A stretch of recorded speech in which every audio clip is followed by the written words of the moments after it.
जी, तो हम कह रहे थे which is not right, right का मतलब यानी कि 90 डिग्री ना हो उसके अंदर, उसको हम क्या कहते हैं, ऑब्लिक ट्रायंगल्स कहते हैं। जैसे कि देखो आपको उन्होंने यहाँ पे ट्रायंगल्स दी गई हैं जिसके अंदर 90 डिग्री का एंगल नहीं बन रहा, ठीक है।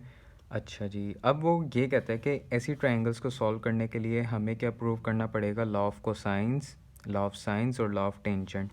यानी कि हमारे पास क्या हुआ, जैसे कि हमने 90 डिग्री एंगल्स को सॉल्व करने के लिए यानी कि राइट ट्रायंगल्स जो थी हमारे पास, हमने क्या किया था, यानी कि ट्रिग्नोमेट्रिक आइडेंटिटी के अंदर देखा था, आपका जो चैप्टर नंबर 10 है उसके अंदर लॉ ऑफ ट्रिग्नोमेट्री को प्रूव किया था हमने, ठीक है। अलाइड एंगल्स का कॉन्सेप्ट देखा था, हाफ एंगल के फार्मूलाज देखे थे, डबल एंगल के फार्मूलाज देखे थे, ठीक है। कोसाइन को प्रूव किया था हमने, ठीक है, ये ना अल्फ़ा माइनस बीटा करके वो जो एंगल का था। अब इसके अंदर बेसिकली है क्या बात, हम ऐसा क्यों कर रहे हैं, ठीक है। हम इसलिए कर रहे हैं क्योंकि देखो हमारे पास ये एक है कोई भी ट्रायंगल, ठीक है। हमने क्या कहा था, इसको, इसके वर्टेक्स को नाम दिया था, इस पॉइंट को ए, इस पॉइंट को हमने नाम दिया था बी, इस पॉइंट को हमने नाम दिया था सी, ठीक है। आप कोई भी रख लो, ए बी सी कर लो, बी ए सी, ठीक है, जो मर्ज़ी कर लो, उससे कोई फ़र्क नहीं पड़ रहा। ए के एंगल को हमने क्या नाम दिया था, अल्फ़ा का, ठीक है। बी के एंगल को हमने नाम क्या दिया था, बीटा का, और सी के एंगल को हमने क्या नाम दिया था, गैमा का। ए के सामने वाली साइड को हमने कहा था कि वो ए है, ठीक है। बी के सामने वाली साइड को हमने क्या कहा था, वो बी है, यानी कि स्मॉल बी, और सी के सामने वाली साइड को क्या कहा था हमने, स्मॉल सी है। अब यहाँ पे क्या करना है, बेसिकली हमने इन साइड्स को भी तो फाइंड आउट करना है, ठीक है। इन साइड्स की कोई लेंथ होगी, कोई मीटर में होगा, कोई फुट में होगा, किसी भी सूरत में हो सकती है इनका डिस्टेंस, ठीक है। या तो आपको दो साइड्स दे देगा वो, एक ये साइड दे देगा, एक ये साइड दे देगा, ठीक है, आपने तीसरी खुद ब खुद फाइंड आउट करनी है। या आपको दो साइड्स दे देगा और कहेगा कि उसका एंगल फाइंड आउट करो, ठीक है, तो वो हम आसानी से कर लेंगे। तो इन्हीं इन्हीं को सॉल्व करने के लिए, यानी कि आसानी से सॉल्व करने के लिए हमने क्या करना है, कुछ फार्मूलाज को प्रूव करना है, ठीक है। अब हम यहाँ पे बात करते हैं सबसे पहले लॉ ऑफ कोसाइन की। अब लॉ ऑफ कोसाइन है, कोसाइन का वर्ड आ रहा है बीच में, तो इसका मतलब क्या होगा कि हर फार्मूले में कोसाइन तो यूज़ होना ही होना है। यानी कि देखो यहाँ पे कॉस आ रहा है, यहाँ पे कॉस आ रहा है, कॉस आ रहा है, तो हम इसको अब सॉल्व करते हैं, ठीक है। हम यही वाली एग्जाम्पल लेते हैं, सही है, यानी कि यही वाला फार्मूला लेते हैं, तो उसे हम करते हैं इसको सॉल्व आउट। अच्छा जी, अब यहाँ पे ये होगा कैसे, बेसिकली अब देखते हैं, हमारे पास आ जाता है यहाँ पे, ये मेरे पास आ गया वाई एक्सिस, ये मेरा एक्स एक्सिस, ठीक है। अब ये देखो ये पॉइंट है मेरा, इस पॉइंट से मेरी आर्म उठी, इधर आई, इस पॉइंट से लेके दोबारा इस पॉइंट पे गई, मेरे पास 3 पॉइंट्स आ गए बेसिकली। इस पॉइंट को मैंने नाम दिया ए का, इस पॉइंट को मैंने नाम दिया बी का, इस पॉइंट को मैंने नाम दिया सी का। अच्छा, अब देखो यहाँ पे बेसिकली बात समझने वाली जो है वो ये है कि अब हमारा एंगल, एक दूसरी बात वो ये है कि हमारा देखो ये एंगल आया यहाँ पर, ठीक है।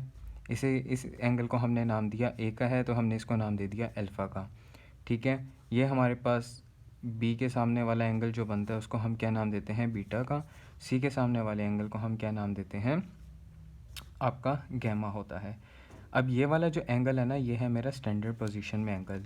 अब ये है क्या, बेसिकली देखो हमारे पास क्या है, राइट एंगल ट्रायंगल्स में हम क्या करते थे, जब हमारी इनिशियल आर्म ये है और टर्मिनल और इनिशियल के दरमियान में जो पॉजिटिव एक्सिस पे एंगल बनता था, हम उसको कोई भी नाम दे देते थे, वो था हमारा अल्फ़ा, सही है। अब इसी तरह अगर मैं यहाँ से y के परपेंडिकुलर एक ड्रॉ करूँ लाइन, ठीक है, तो यहाँ पे मेरा एक पॉइंट बन रहा है, ये है मेरा b, इसको मैंने क्या नाम दे दिया, बीटा का, इसका क्या नाम दे दिया मैंने, c, जो कि मेरा क्या बन गया, गैमा बन गया। सेम वही चीज़ मैंने क्या की है, यहाँ पे की है, ठीक है। अब a है, a आ गया, अल्फ़ा आ गया, बीटा आ गया और गैमा आ गया। a के सामने वाले को हम कैसे रिप्रेजेंट कर रहे थे, साइड को स्मॉल a से, b के सामने वाली साइड को किससे रिप्रेजेंट कर रहे हैं, स्मॉल b से, और c के सामने वाली साइड को किससे रिप्रेजेंट कर रहे हैं, हम स्मॉल c से रिप्रेजेंट कर रहे हैं। अब हमारे पास हैं कोऑर्डिनेट्स। कोऑर्डिनेट्स याद करो कि हमने चैप्टर नंबर 10 में देखा था कि हमारे पास अगर ग्राफ है, ठीक है, हमारे पास क्या है, ग्राफ है, ग्राफ में अगर कोई पॉइंट हमारे पास यहाँ पे बन जाता है पहले क्वाड्रेंट में, अब हमें पता है ये तो हमारा x है और ये हमारा क्या है, y है। अब ये तीन, अगर मैं यहाँ पे एक और पॉइंट ड्रा करूँ जो कि ओरिजिन पे है बिल्कुल, यानी कि हमें पता है कि यहाँ पे क्या होगा, इस पॉइंट को मैंने नाम दिया ए का, और हमें पता है इस पॉइंट, ये पॉइंट किन चीज़ों से मिल रहा है, दो कोऑर्डिनेट से बन रहा है, एक एक्स से बन रहा है और एक वाई से बन रहा है। अब एक्स भी क्या है, ज़ीरो है, और वाई भी क्या है, मेरे पास ज़ीरो है। अब याद करो कि हमारे पास क्या होता है, ग्राफ ऐसे होता है, पॉइंट क्या होता है, ओरिजिन पे ज़ीरो, फिर उसके बाद बढ़ता है, 1 आता है, फिर 2 आता है, फिर 3 आता है, फिर 4 आता है, फिर 5 आता है। ठीक है, यानी कि 1 2 3 4 5 ज़ीरो। अब एक्स इस तरफ जाना है मैंने, तो ज़ीरो, फिर 1, फिर 2, फिर 3, फिर 4। ठीक है, यूँ आ गया। अब एक्स कहाँ पे खड़ा है, दो पॉइंट्स के दरमियान में खड़ा है, यानी कि एक एक्स पे खड़ा है और दूसरा वाई पे खड़ा है। ठीक है, यहाँ पे मेरा क्या आ गया, ज़ीरो ज़ीरो आ गया। अब मैंने यहाँ पे, अब दूसरा पॉइंट मेरा बन रहा है, यहाँ पर बन रहा है बिल्कुल कोने पर। अब कोने पे बन रहा है, कोने पर बन रहा है, तो मेरे पास फिर से यहाँ पे दो पॉइंट्स हैं, एक एक्स और वाई है मेरे पास।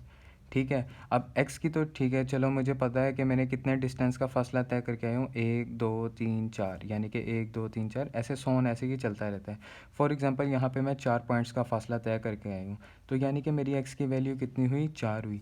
ठीक है, कितनी हुई, 4 हुई। लेकिन मैं वाई का तो फासला तो मैंने कोई तय नहीं किया ना, वाई का तो मैंने कोई तय नहीं किया। वाई कितने पे खड़ा है, ज़ीरो पे ही खड़ा है, तो मेरी क्या हुई, ज़ीरो हो गया।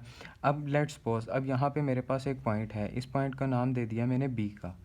ठीक है, अब बी के मेरे पास कोऑर्डिनेट्स क्या होंगे, अब होने तो चाहिए मेरे पास एक्स और वाई। अब कोई ना कोई इनकी वैल्यू तो होनी है। अब लेट्स सपोज यहाँ पे मैंने एक दो तीन, हम यहाँ पे कहते हैं कि हम 3 पॉइंट्स सफ़र करके आए एक्स एक्सिस के अलोंग, यानी कि 3 पे आ गए। और हमने देखा कि हम वाई के अलोंग भी कितने पॉइंट्स पे सफ़र करके आए, 1 2 3, यानी कि 3 पॉइंट पर। इसका मतलब क्या हुआ कि एक्स की वैल्यू मेरे पास कितनी है, 3, और वाई की वैल्यू कितनी हुई मेरे पास, 3 हुई। ठीक है, ये पॉइंट समझ आया आपको कि उसके कोऑर्डिनेट्स की हमने रिप्रेजेंटेशन कैसे की है। ठीक है, अब हम देखते हैं दूसरी वीडियो में। अच्छा, अगर आपको ये वाला पार्ट नज़र नहीं आया हिस्सा, तो इसके साथ मैं पीडीएफ डॉक्यूमेंट अटैच कर दूंगा, तो आप लोग वहाँ से देख लीजिएगा। ठीक है।